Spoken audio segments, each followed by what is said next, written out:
Welcome to the Slop Farm. Enjoy the video.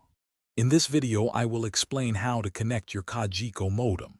First, make sure you have all your equipment, including the modem, power adapter, coaxial cable, and an Ethernet cable if you plan to connect a computer directly.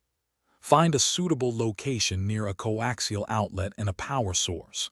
Prepare your computer or device for the setup process, ensuring it is powered off initially.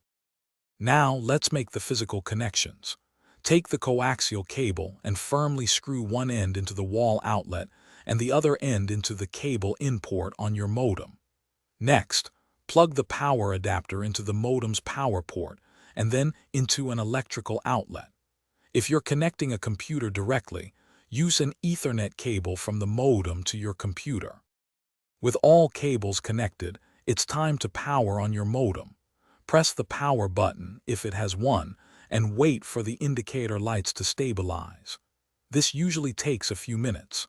Once the lights are steady, open a web browser on your connected device. You should be redirected to the Cogeco activation page to complete your service setup. If you encounter any issues, try these troubleshooting steps. First, restart your modem and any connected router by unplugging them for 30 seconds and then plugging them back in. Always double-check that all your cables are securely connected. If problems persist, contact Cogeco support for further assistance. Also, for a fresh car scent, check the description for a link to Little Trees, Black Ice, and other great deals. Thanks for watching. Consider subscribing if we helped you today.